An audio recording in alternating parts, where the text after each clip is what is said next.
जलाता सरस्वती के पूर्वी तट के सभी चराचर भस्म वनस्पति प्राणी जगत भी सूखी सरिता रही रेत भर बहती रही सदा नीराही उत्तर में हिम पर्वत ऊपर नहीं बढ़ सके थे ब्राह्मण भी उस नदिया को कभी पार कर फैला हुआ सदा नीरा के पूर्वी तट पर गहरा दलदल पार नहीं अब तक खा पाया वैश्वानर ने धरती ऊसर।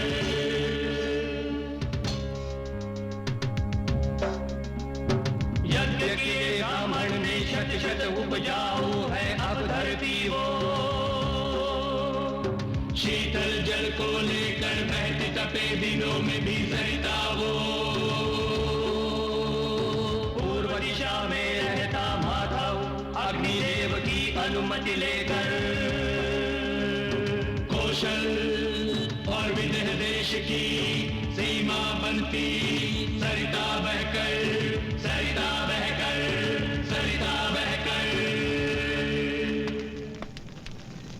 उत्तर ऋग्वेद काल की आबादी पशुपालक वैदिक लोगों, किसानों और आदिम कबीलों का मिला जुला रूप थी। ये हिंद आर्य समूह लगभग 1000 वर्ष ईसा पूर्व में पंजाब से पूरब की ओर बढ़ने लगे। ये लोग मूल वैदिक लोगों से पूरी तरह भिन्न थे। इस दौर की विशेषता थी लोहे का इस्तेमाल। शुरू में लोहे के हथियार ही बनते थे, धीरे धीरे औजार भी बनने शुरू हुए। खेती के लिए लकड़ी के हल का इस्तेमाल शुरू हुआ। मिट्टी के बर्तन बनाना, कपड़े बुनना और लकड़ी का सामान तैयार करने की तकनीक सिंधु घाटी सभ्यता से ही ली गई। जोतता धरती लिए वो बैल छे और ऋतुएं हैं हमारी छे जोतता ऋतुओं सहित वो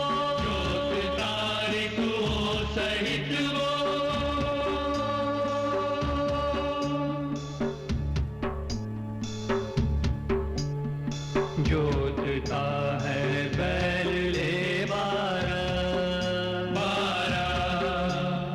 जोतता है वर्ष के संग वो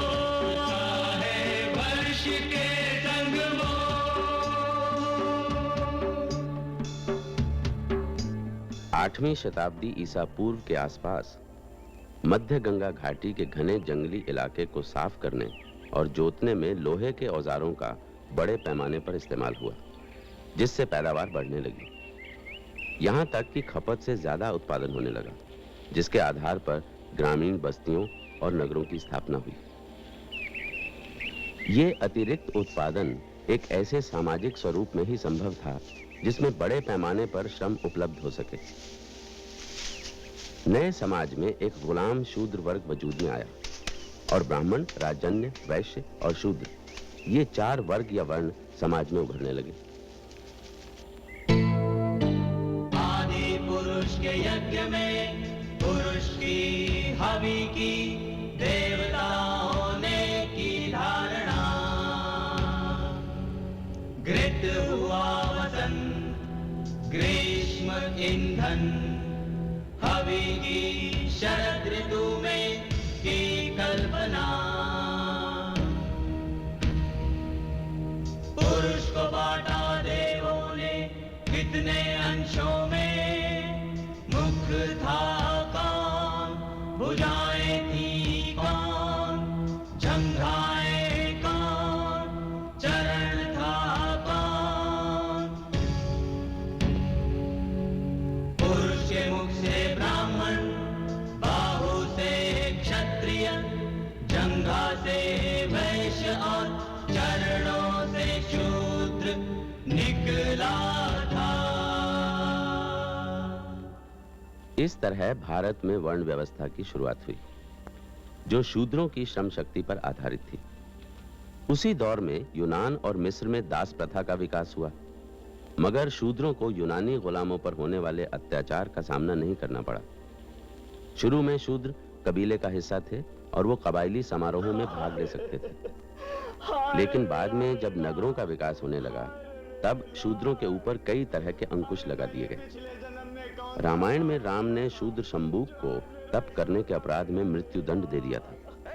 इस कथा से राम की क्रूरता का नहीं, बल्कि उस दौर के ब्राह्मणों की स्वार्थपूर्ण भावना का प्रदर्शन होता है, जिसके आधार पर इस कथा को बाद में रामायण में जोड़ा गया। तू तो अभी बच्चा था, तूने तो 14 वसंत भी नहीं देखे। देख देख तो तेरी माँ का हृदय चूर चूर हुआ जाता है। तुझको खोकर वो भी नहीं जीना चाहती है।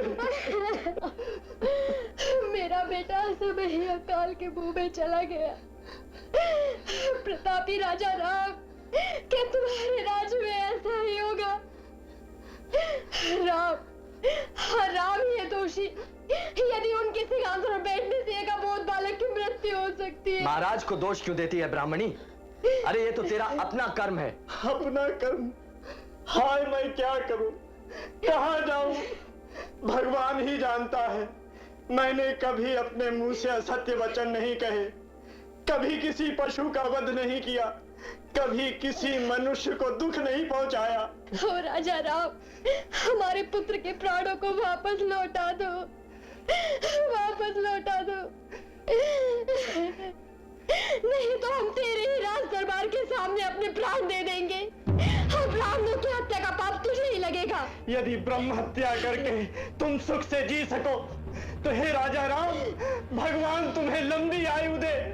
तुम अपने भाइयों के साथ सुख से जियो। अपने आप को इक्ष्वाकु वंश की महान शासक समझने वाले हो राजा राम, सुन लो, जिस राज्य में अबोध बालकों के प्राणों की सुरक्षा नहीं है, वहाँ की प्रजा कभी सुरक्षित नहीं रह सकती। जब कोई राजा अपने कर्तव्य पालन में असफल होता है, तभी ऐसी घटित घटनाएं होती हैं। पाप बढ़ता है, अकाल मृत्यु होती है, चारों ओर अव्यवस्था फैल जाती है। इस ब्राह्मण ने जो आरोप लगाया है, उस विषय पर मैं आपसे सलाह चाहता हूं। लगता है मेरे ही किसी अपराध के कारण उसके पुत्र की मृत्यु हुई है। महाराज, पहले उस बालक की अकस्मात मृत्यु का कारण सुने, उसके पश्चात जो आप उचित समझे वो करें। मैं आपके परामर्श की प्रतीक्षा कर रहा हूं देवर्षि। हे यशस्वी महाराज, सतयुग में केवल ब्राह्मण ही तप करके उसके फलों को प्राप्त कर सकते थे। उस युग में अकाल मृत्यु नहीं होती थी, केवल ज्ञानी ही शासक होते थे। त्रेता युग के अवतरित होने पर 4 वर्णों का निर्माण हुआ। ब्राह्मणों के साथ साथ क्षत्रियों को भी तप करने का अधिकार मिल गया। वैश्य व्यापार करते थे और शूद्र इन तीनों वर्णों की सेवा करके अपना जीवन व्यतीत करते थे। इस प्रकार सभी वर्ण विधिवत स्वधर्म का पालन करते थे। द्वापर युग के आने पर जब अधर्म बहुत बढ़ गया, तब वैश्यों को भी तप करने का अधिकार मिल गया। किंतु शूद्रों के लिए इस युग में भी तप करना सर्वथा वर्जित था। राजन, केवल कलयुग में यह संभव है कि शूद्र तप कर सकें। त्रेता युग में ही नहीं, द्वापर युग में भी यदि कोई शूद्र तप करता है तो वो महान पाप है राजन, महान पाप। आप क्या कह रहे हैं महर्षि? क्या हमारे राज्य में ऐसी कोई तपस्या की जा रही है? हाँ भूपति, उच्चता प्राप्त करने की इच्छा से एक शूद्र शंभुक ने तप करने का साहस किया है। उसे निश्चय ही मृत्युदंड मिलना चाहिए। यदि कोई मोक्ष पाने के लिए तप कर रहा है तो उसे मृत्युदंड कैसे दिया जा सकता है महामुनि? महाराज, आपने रावण को भी तो मृत्युदंड दिया था। क्या वो एक महान तपस्वी नहीं था? हाँ, किंतु वो एक महापापी भी तो था। फिर भी वो एक ब्राह्मण था और ये तो एक शूद्र है, और इसका इस युग में तप करना ही उसके मृत्युदंड का एक बहुत बड़ा कारण है महाराज।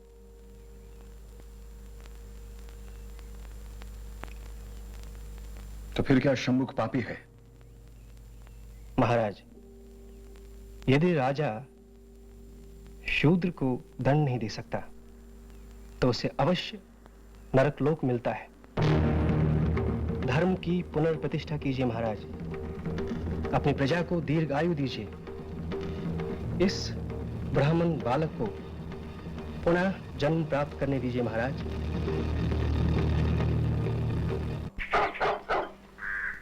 किसान समुदायों में आदिम शिकारी और अन्य बटोर कबीले बड़ी तादाद में शामिल किए गए, लेकिन उन्हें वर्ण व्यवस्था के बाहर सस्ते गुलाम मजदूरों की तरह रखा गया। गुरुदेव, कुत्ते ने भौंकना बंद कर दिया। उधर कोई है जो हमारे शिकारी कुत्ते पर बाण छोड़ रहा है? अवश्य इन जंगलों में रहने वाला कोई निषाद होगा। चलो चलकर देखते हैं। सबसे पहले की अछूत जातियों में थे दो शिकारी कबीले, चांडाल और निषाद। महाभारत की एकलव्य की कहानी में उत्तर वैदिक काल में ऐसे कबीलों के प्रति व्याप्त रवैये की झलक मिलती है।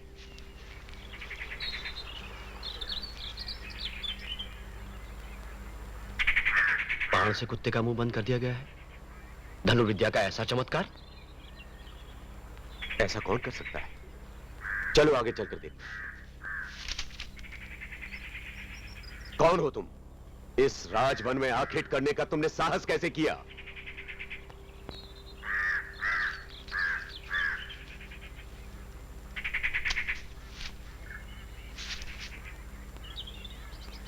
गुरुदेव, मुझे आपका आशीर्वाद चाहिए। मुझे गुरुदेव कहने वाले, मुझसे आशीर्वाद चाहने वाले तुम हो कौन? इससे पहले तो मैंने तुम्हें कभी नहीं देखा। गुरुदेव, मैं एकलव्य नाम का एक निषाद हूं। अपने ही कबीले के सरदार व्याधराज का पुत्र हूं मैं। गुरुदेव, आपने मुझे पहचाना नहीं? मैं आपसे पहले भी मिल चुका हूं। 10 वर्ष पहले मैं आपके पास शिष्य बनने आया था।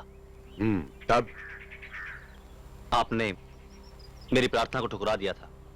ठीक ही किया था मैंने, क्योंकि मैं केवल ब्राह्मणों और क्षत्रियों को ही शिक्षा देता हूं, तुम जैसे निम्न वर्ग में पले हुए व्यक्ति को नहीं। गुरुदेव, यदि मैं निम्न वर्ग में पैदा हुआ हूं तो इसमें मैं क्या कर सकता था? मेरे पास चुनाव की कोई सुविधा थी क्या? गुरुदेव, मेरी प्रतिभा और कुशलता का कोई मूल्य नहीं। मनुष्य यदि अनचाही व्यवस्था में जन्म लेता है तो यह उसका भाग्य है, तुम्हें उसे स्वीकार करना चाहिए। परंतु तुमने इतनी विद्या सीखी कहां से? इतनी विद्या तो मेरे प्रिय शिष्य अर्जुन को भी नहीं आती। गुरुदेव, ये सब आप ही की कृपा है। मेरी कृपा? जी हाँ। आइए, आप स्वयं चल कर देख लीजिए।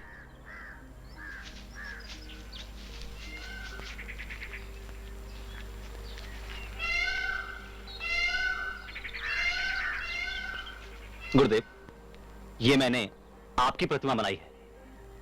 इसी से मुझे प्रेरणा मिलती रही। गुरु के बिना भी इतना ज्ञान। तुम धन्य हो एकलव्य। राजकुमार, आज मैं जो कुछ भी हूं गुरुजी की कृपा से हूं। गुरुजी, मेरी इच्छा है आप मुझसे गुरुदक्षिणा मांगिए। परंतु क्यों? मैंने तुम्हें दिया ही क्या है? गुरुजी, मुझे इस तरह से ठुकराइए नहीं। गुरुदेव, क्या आप सम्मान चिन्ह के रूप में भी गुरुदक्षिणा स्वीकार नहीं करेंगे? भला इसमें क्या दोष है? आप इसकी अभिलाषा पूरी करें गुरुदेव। अच्छा, तुम आग्रह करते हो तो, परंतु तुम दे नहीं पाओगे। क्यों नहीं दे पाऊंगा गुरुदेव? आप आज्ञा तो कीजिए। रहने दो, तुम दे नहीं सकोगे। क्यों नहीं दे पाऊंगा गुरुदेव?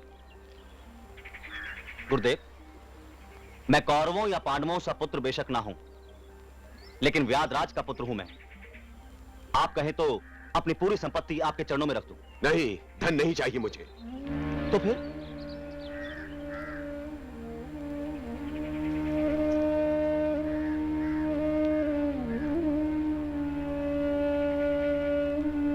तो सुनो, मुझे गुरु दक्षिणा में तुम्हारे दाहिने हाथ का अंगूठा चाहिए। ये आपने क्या मांग लिया गुरुदेव? आप आशीर्वाद दे रहे हैं साहब? यही तो कह रहा था, दक्षिणा मांगिए, दक्षिणा मांगिए। गुरुदेव, मैं आपको अपना अंगूठा जरूर दूंगा, लेकिन एक प्रश्न पूछूं? कैसा प्रश्न? गुरुदेव, क्या कभी आप अपने इस अर्जुन से उसका हाथ मांग सकेंगे? क्या कभी भीम से उसकी भुजा मांग सकेंगे? और मांगेंगे भी तो क्या वो देंगे? फिर आपने मुझसे मेरा अंगूठा क्यों मांगा? गुरुदेव, क्या आप अपने ही हाथों अपने शिष्य की हत्या नहीं कर रहे? ठीक है, तो मत दो और चलते बनो। नहीं नहीं गुरुदेव, नहीं, मैं आपको गुरु दक्षिणा अवश्य दूंगा।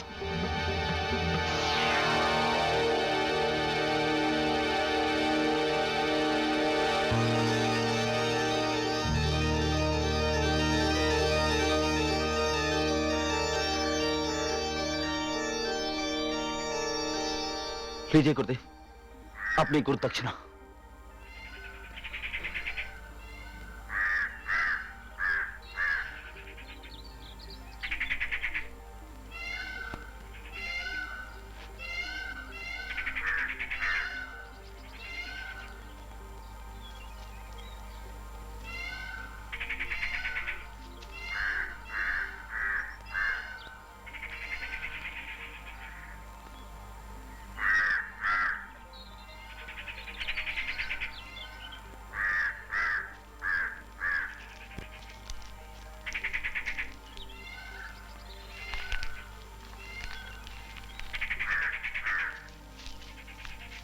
ये क्रूरता क्यों गुरुदेव? धर्म की व्यवस्था के लिए।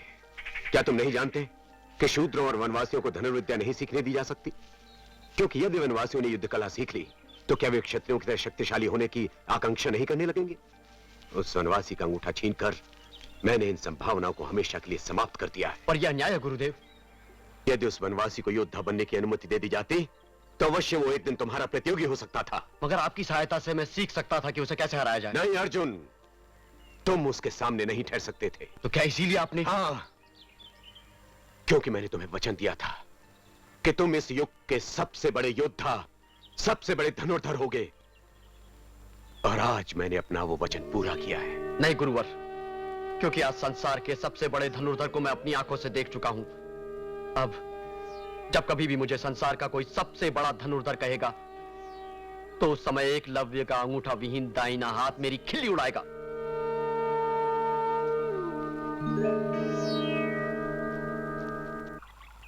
शंबूक और एकलव्य की कथाओं से हमें उस समाज की जानकारी मिलती है जिसमें प्रचलित वर्ण व्यवस्था में ब्राह्मणों का स्तर सबसे ऊंचा था और ब्राह्मण इस दर्जे को बरकरार रखने के लिए जुटे रहते थे।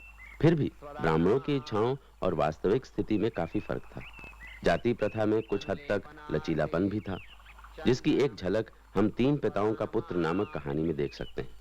सूर्य प्रभा प्रेतस्य प्रेतत्व निवृत्ति उत्तम लोक प्राप्त्यर्थम सद्गति प्राप्ति द्वारा पिंडदान महंकरिष्ये।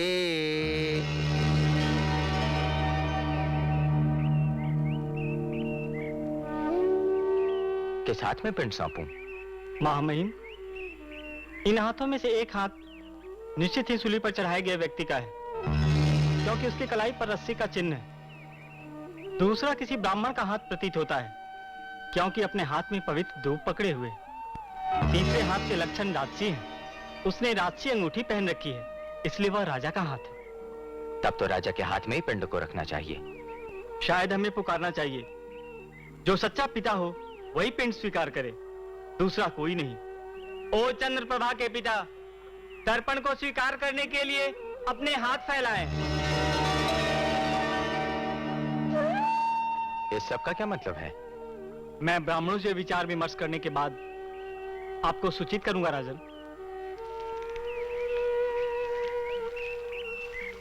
हे राजन, तुम तीन हाथों वाली कथा नहीं सुनोगे जो केवल मुझे मालूम है? औरत, तू क्या जानती है? वह सब तो ब्राह्मणों का काम है कि पता लगाए। पहले मेरी कथा सुन लो, फिर ब्राह्मणों को निर्णय करने दो कि क्या करना चाहिए। ताम्रलिप्ति के समुद्र तट पर बसे नगर में एक व्यापारी रहा करता था, जिसका नाम था धनपाल। वो धनिकों में भी धनिक था और अपने छोटे से परिवार में बहुत सुखी था। उसकी पत्नी का नाम था शीलवती और बेटी का नाम था धनवती, जो विवाह योग्य थी। एक दिन अचानक ताम्रलिप्ति के राजा जनासंग ने उनके यहाँ राजकीय सेवक भेजा और कहलाया कि धनपाल तुरंत राजकीय वस्तुओं के व्यापार के लिए समंदर पार चला जाए। पिताजी, पिताजी, माँ, पिताजी के लिए बंदरगाह से दूध आया है, जल्दी करने को कहा। शोर मत करो, तुम्हारे पिताजी अंदर हवन की तैयारी कर रहे हैं। चलो हम भी चल करके प्रार्थना करते हैं जिससे उनकी यात्रा सफल हो जाए।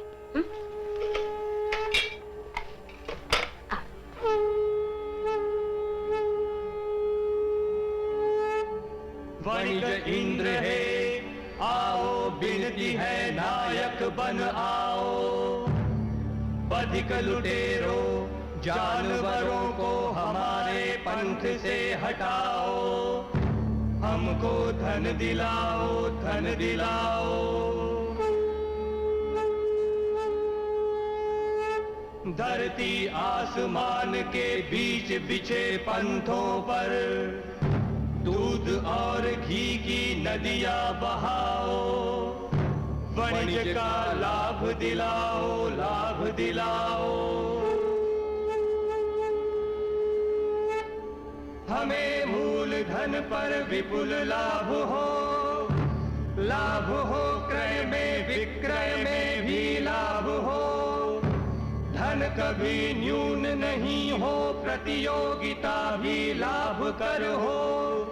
हे अग्नि ये हवन सिद्ध हो, हमारे लाभ नाशकों का नाश हो, नाश हो, विनाश हो।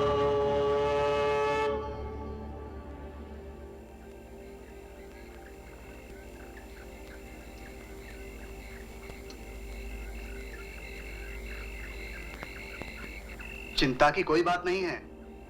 मैं धनवती बिटिया के ब्याह से पहले जरूर लौट आऊंगा। और अगर मेरी ये यात्रा सफल रही तो हमारे पास अपार धन होगा। आप राजकीय वस्तुओं का भार अपने ऊपर लेते ही क्यों हैं? वैसे भी समुद्री यात्रा इतनी कठिन होती है, कहीं कुछ हो गया तो? अरे पगली, कुछ नहीं होगा। और इस जोखिम के बदले में ही तो मुझे मुनाफे में ज्यादा हिस्सा मिलेगा। तुम मेरी चिंता बिल्कुल छोड़ दो। धनवती का अच्छी तरह से ख्याल रखना। वैश्य वर्ण में किसान, चरवाहे, दस्तकार और वणिक यानी व्यापारी भी शामिल थे। वैश्य ही मुख्य करदाता थे, जिनके करों, चुंगी और उपहारों के आधार पर ही ब्राह्मण और क्षत्रिय अपनी गुजर बसर करते थे। व्यापारी कभी कभी राजा की तरफ से भी व्यापार किया करते थे, जैसे कि हमारी कहानी का व्यापारी धनपाल।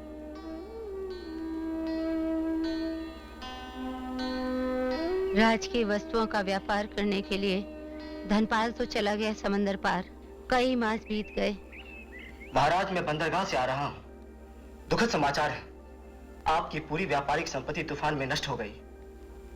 ये समाचार तुम्हें कैसे मिला? हमारे जलयान के पास एक और जलयान जा रहा था। उसके चालक ने डूबते लोगों में से एक को सहारा दिया। उसी ने उसे तूफान के बारे में बताया, फिर वो वहीं मर गया। हमारे जलयान का एक भी आदमी नहीं बचा महाराज। ये किसका जलयान था? धनपाल का महाराज। ओह, दुष्ट धनपाल ही हमारी हानि का कारण है। उसकी कोई संतान है? केवल एक पुत्री है महाराज। ठीक है, उसकी पूरी संपत्ति पर अधिकार कर लो और उसकी कन्या को हमारे राजमहल में ले आओ। जी। शीलवती, शीलवती,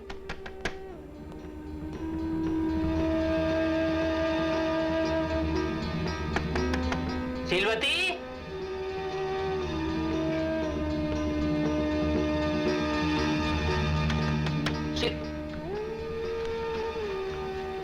बहन, तुम दक्षिण वाले मार्ग से बाहर निकल जाओ। इस समय वहाँ लोगों का कम आना जाना होता है, तुम्हें छुपने छुपाने की जरूरत नहीं पड़ेगी। बहुत बहुत धन्यवाद भैया इतनी सहायता के लिए। आज तुमने एक विधवा और उसकी बच्ची की जान बचा ली। नहीं नहीं बहन, पड़ोसी मदद के लिए ही तो होते हैं। चलो चलो।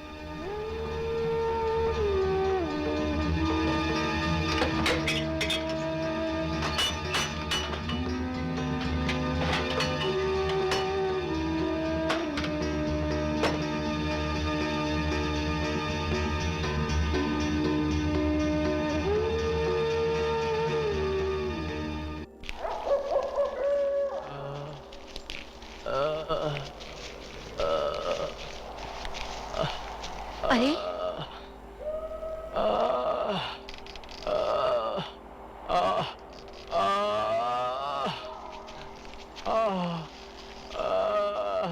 ओ भैया भैया, तुम्हारी ये दशा से कैसे हुई? मुझे देशद्रोह के आरोप में इस राज्य के नीच राजा ने ये दंड दिया है, जबकि मैं सच्चाई के लिए लड़ रहा था। मैंने शूद्र श्रमिकों के एक दल का नेतृत्व किया। वो लोग इस बात के लिए लड़ रहे थे कि उनके साथ पशुओं जैसा व्यवहार ना किया जाए। इस सूली पर भी मुझे मेरी आत्मा मुक्ति नहीं दे रही है। अब भी मुझ में बदला लेने की प्रबल इच्छा है। ऐसा लगता है जैसे भगवान ने तुम्हें मेरी सहायता के लिए ही भेजा है। हम तुम्हारी सहायता कैसे कर सकते हैं?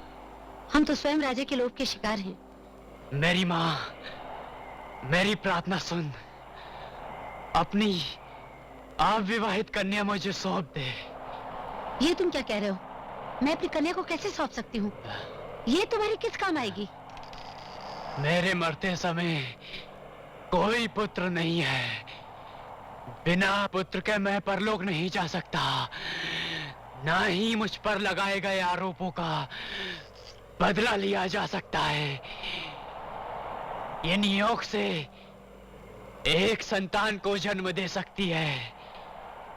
इसके गर्भ में जो संतान होगी वो मेरी संतान कहलाएगी। बस यही विनती है। जैसा मैं कहता हूँ वैसा ही करो। मैं बड़े असमंजस में हूँ। मैं कैसे इसके यौवन को वैधव्य के लिए बलिदान कर दूं? दूर उस पेड़ को देखो, वहां जाकर खुदाई करो। उसके नीचे तुम्हें 3 मणियां मिलेंगी, अमूल्य मणियां।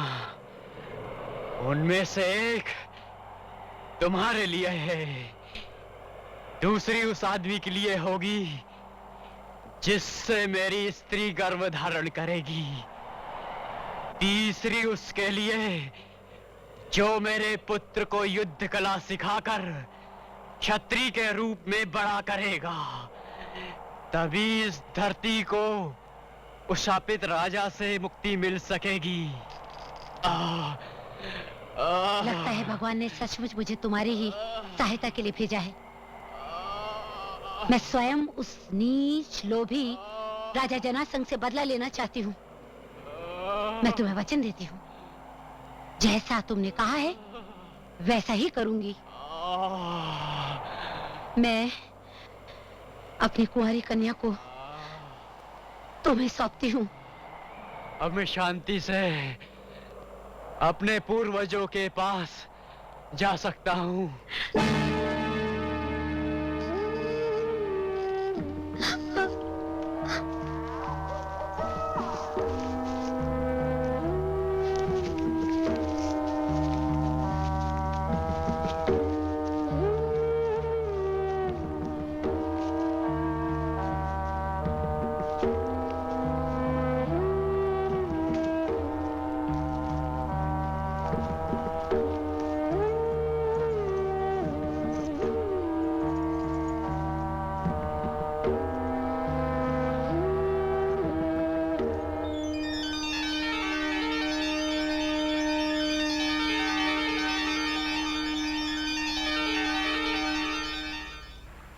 फिर शीलवती और धनवती किसी तरह से वक्रलोक पहुंच गई। वक्रलोक पहुंचकर वासुदत्त नामक एक ब्राह्मण के यहाँ रहने लगी। कई दिन बीत गए। अचानक शीलवती को उस वचन की याद आई जो उसने अपनी पुत्री के पति को दिया था, यानी उस विद्रोही को जिसे सूली पर चढ़ा दिया गया था। अब शीलवती दिन रात उस दिए हुए वचन को पूरा करने के बारे में सोचने लगी। बहन, बहन, आ रही। नमस्कार। सब ठीक ठाक है ना? घर पसंद आया? आपकी दया के हम आभारी हैं। सुनिए,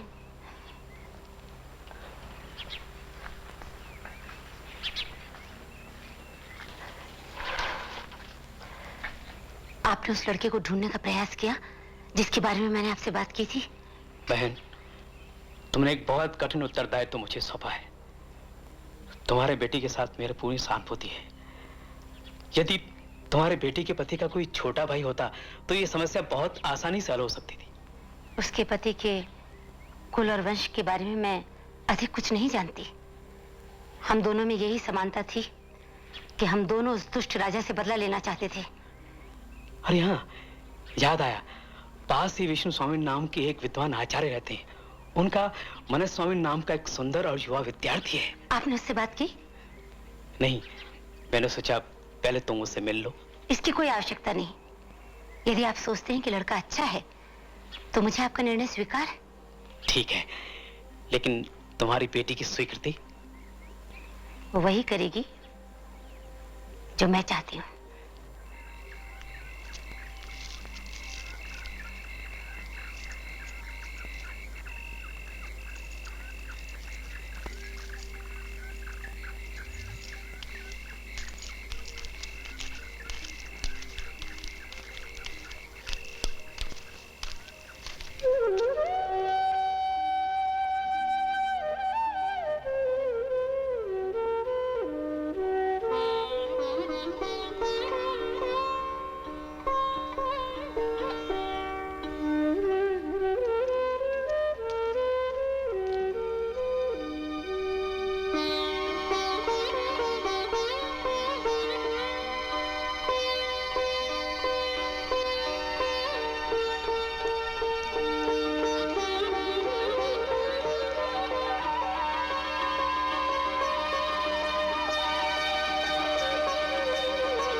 मुझे तुमसे कुछ कहना है। तुम मेरी बेटी और उसके बच्चे से मिलना बंद करो। क्या? तुम चुप करो। क्या मैं अपनी पत्नी और पुत्र से मिल भी नहीं सकता? वो तुम्हारी पत्नी नहीं। शीलवती, मेरे पुत्र की माँ मेरी पत्नी नहीं हुई तो और क्या हुई? कान खोल करके सुन लो। धनवती और उसके बच्चे पर तुम्हारा अधिकार नहीं है। जो काम तुमने किया था उसका मूल्य तुम्हें दिया जा चुका है और तुम्हारे सारे संबंध उसी क्षण समाप्त हो चुके हैं, समझे? माँ, इन्हें इस तरह ना भगाइए। क्या मूल्य चुका देने से मानवीय संबंध समाप्त हो जाते हैं? मैं और अधिक प्रश्न नहीं सुनना चाहती। अब कृपा करके तुम यहाँ से चले जाओ। उठो। मुझे मेरी पत्नी और पुत्र चाहिए। इतनी सरलता से उन्हें नहीं छोड़ूंगा। मैं तुम्हें चेतावनी देती हूँ। माँ, इन्हें यही रहने दीजिए। माँ, हम पे दया कीजिए। धनवती, तुम चिंता मत करो। मैं भी अपने गुरु के पास जाऊंगा। वे अवश्य कोई ना कोई उपाय निकालेंगे। जहाँ जाना चाहते हो जाओ, पर तुरंत यहाँ से जाओ। चलो।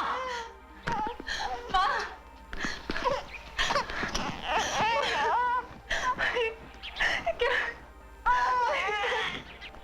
रो मत।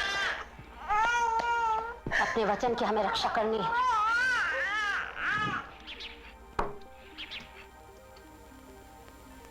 भाई वासुदत्त, भाई वासुदत्त। कौन? अरे बहन, आओ आओ आओ। कैसे आना हुआ? मुझे बुलवा लेती। ये बात अपने कानों तक ही रखना। क्यों, कोई विशेष बात है?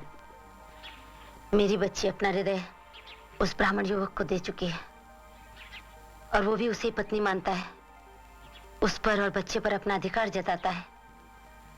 अब वो परामर्श करने अपने गुरु के पास गया है। मेरी बच्ची रो रो कर अपनी जान दी जा रही है। समझ में नहीं आता कि क्या करूं। तो बहन, इस होने को तुम स्वीकार क्यों नहीं कर लेती? अपना वचन पूरा करने के लिए तुमने पूरे प्रयत्न किए तो। मैं तो अपनी बच्ची को सुखी देखना चाहती हूँ, पर अगर दिए हुए वचन को पूरा नहीं किया तो मैं कभी अपने आप को क्षमा नहीं कर पाऊंगी। उसके बच्चे को जीवन में एक बहुत बड़ा काम करना है। और मैं नहीं चाहती कि कोई उसे पथभ्रष्ट करे।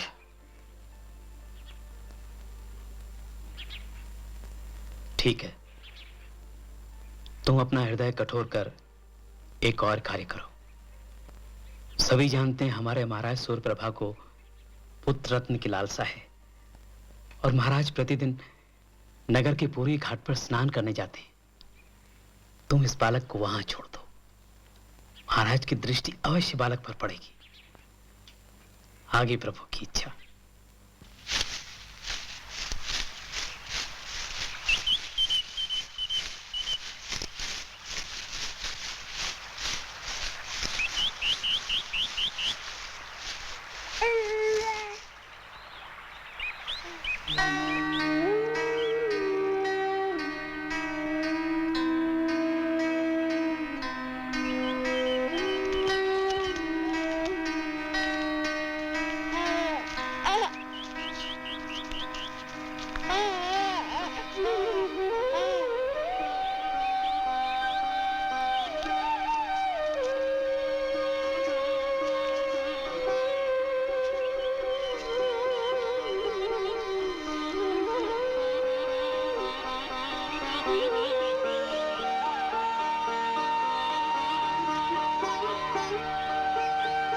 कितना सुंदर है ये बालक।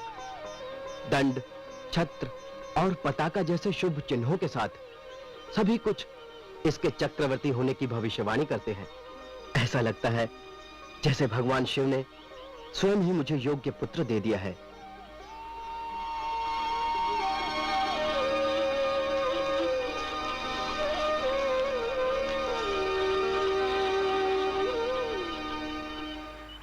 तुम ये सब कैसे जानती हो? कौन हो तुम? बेटा, मैं तुम्हारी नानी हूं, शीलवती। और ये जो तुमने मणि पहनी है वो तुम्हारे पिता ने ही तुमको दी थी। वो विद्रोही? वो मेरा पिता कैसे हो सकता है? मुझे जन्म देने वाला तो ब्राह्मण था और महाराज सूर्यप्रभा ने लाड़ प्यार से मेरा पालन पोषण किया, मुझे शिक्षित किया। फिर मैं उस विद्रोही को अपना पिता कैसे मान सकता हूं?